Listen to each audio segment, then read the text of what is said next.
Hi guys, and welcome to Keto Cooking with Ron, and I'm Ron. Well, today we decided to do a cornbread style type muffin. And who doesn't love cornbread? I absolutely love cornbread, but corn has a lot of carbs in it. So today we're going to be using the secret ingredients, and the secret ingredients is cornbread extract. I got a little small container on Amazon a while back ago. And most of the time you can get it in the grocery store, but if you can't find it in the grocery store, you can get it on Amazon, where I get most of my stuff anyways. So today's recipe calls for 4 eggs, 4 ounces of cream cheese softened, 2 teaspoons of baking powder, I have a teaspoon of cinnamon, and we're going to use 3/4 of a cup of almond flour for this particular recipe, and a tablespoon of sweetener, a confectionate sweetener, or a confectionate Swerve, and if you don't, or granulated Swerve, either one will work fine. Now, if you don't have either one of them, you can use almost anything as long as it's keto approved, and I've used that in the past. And I'm going to put, to make it a little buttery and a little sweet today, I'm going to put about 2 tablespoons of melted butter in, and then we're going to move the operation into the kitchen and put it into the Ninja blender and mix it up for about maybe 30 seconds or so till it's well incorporated, and it'll form a nice thick batter, and then we'll let it sit for a good 10 minutes on the counter, and that's a very important step. And then we're going to take a tin pan where you cupcake tins, and we're going to spray it a little bit with Pam or cooking oil inside the paper, the cupcake paper, inside the cupcake holders there, where the little paper ones we're going to be using, so that it'll come off easy after it's cooked. And then we'll bake it off in the oven at 350 for about 15, maybe 20 minutes, or until they're done. Each oven is different. We'll preheat the oven to about 5 or 10 minutes, and while we're doing this whole process, and see how it goes. But just follow me along, and you'll be fine. And like I said, the measurement part of it is, everything can be done eyeballing if you're pretty much, if you notice a lot of the chefs out there, a lot of them just basically eyeball them. Now, I haven't made this before with, I made a number of these, this particular recipe. I made it yesterday, as a matter of fact. I did waffles with it, and using a waffle maker, and then a lot of times I use the same exact recipe with using a mini dash, and they come out absolutely fantastic. And then I'll put a bit of sugar-free maple syrup on them. Now, I bought the store-bought kind this time, because the regular kind that I bought, they were out of stock. And for the most part, I will use Chalk Zero, which is better of the, it's really the best, and it's really a thick syrup. You can find it on Amazon, but in most public stores, at least grocery stores, I haven't seen it, but you just have to kind of do your research on it. But it's really good. So I'm going to kill the camera. I'm going to go measure up all the ingredients. I'm going to bring everything in the back room and show you how I measure it. It's pretty much simple. So just bear with me.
And now we're back in the back room over here after popping out the cornbread muffins we made in the oven using the almond flour recipe. Now this has worked just as well with coconut flour for those of you who might be allergic to peanuts. So I'm going to show you what one of them looks like on camera. So up close, as you can see, it's open up the paper cupcake thing. Put it down so you can see. Comes off really well. Now the texture, Steffi was asking about this.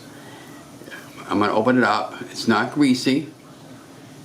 The texture on that is bread, okay, and it's very good and very tasty. All right. Now I think these would be great for the holiday, especially for Thanksgiving, if you really want to watch your carbs. Now what I would probably do in my next batch I'm going to make of these is I'm probably going to add some chocolate chips on the dark chocolate. Probably add a couple with a little bit of raisins, and maybe a couple of them with blueberries, and possibly a couple of them with some of the dried cranberries, so that it tastes like little cranberry bread. And if you do that, you probably wouldn't need to add the sugar that I put into it. Now the sugar that I use confectionate sugar, which granulated sugar, which is perfectly fine for this product. But yeah, let's give it a taste. Give it a thumbs up.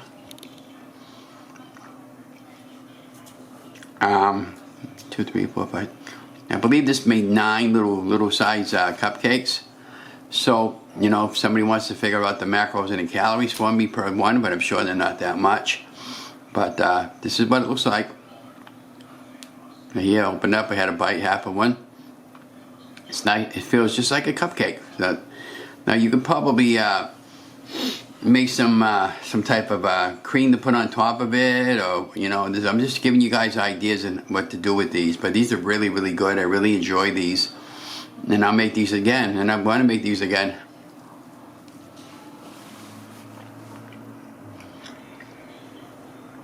But if you make these, let me know what you guys think. But I think they're absolutely delicious, and don't forget to like and share my video, and let me know what else you want me to make for videos. And I'm just experiment with different recipes I tried in the past, and I'm trying to improve on the recipes, getting better filming with them, because you know, I'm by myself filming. I don't have that much counter space, so I thought I'd film how to put this all together in the back room where it's a little more quiet, and then go make it out in the front, and then put it in the oven. Now these only took when I put them in the oven, I put them in on 350 on a preheated oven, and I put them in the oven for like 15 minutes, but I checked them after 12 and they were done after 12. So I put a knife in the middle of one of them and it came out clean, so I knew they were done. You could use a toothpick if you feel comfortable with the toothpick. But they will shrink down a little bit, like I'll show you for example, like that one did. See how it shrunk in the middle? But that's perfectly fine. But you know, these are great in the morning for a snack, or if you know, if you're a busy parent, you can probably put these in a little lunch pail for your kids, and as a little bit of a go-to snack. And maybe for your kid, you could probably put some sugar frosting on it or something like that. But when you're doing low-carb keto there and doing whatever it takes to get rid of this weight, and so I can feel like I'm not giving up anything. But the only thing I didn't, I put like 3 or 4 teaspoons, little drops of the corn extract. I should have added a little more and given a little more sweetener taste. But other than that, they tasted really good. They did taste like corn muffins. And yeah, so I'll definitely be making it again. So let me know what you think. So remember, you guys are amazing. Don't forget to like and share and subscribe to my YouTube channel.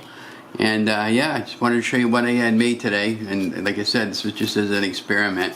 But they came out really good. I got 9 of these little cupcake things. I call them muffins, but really, I think what I'm going to do now is I'm going to invest in a cupcake pan. So what I mean by that is not the one that I have, but I want to make one that's going to make a little bigger muffins. And you know, and actually that's actually a muffin pan maker, a cake thing, whatever you want to call it. I'm new to baking, so guys, so just bear with me by my recipes and how I film. But thank you for, and I hope you enjoyed this video, and I'll make more as time allows me to make. Have a great day, guys.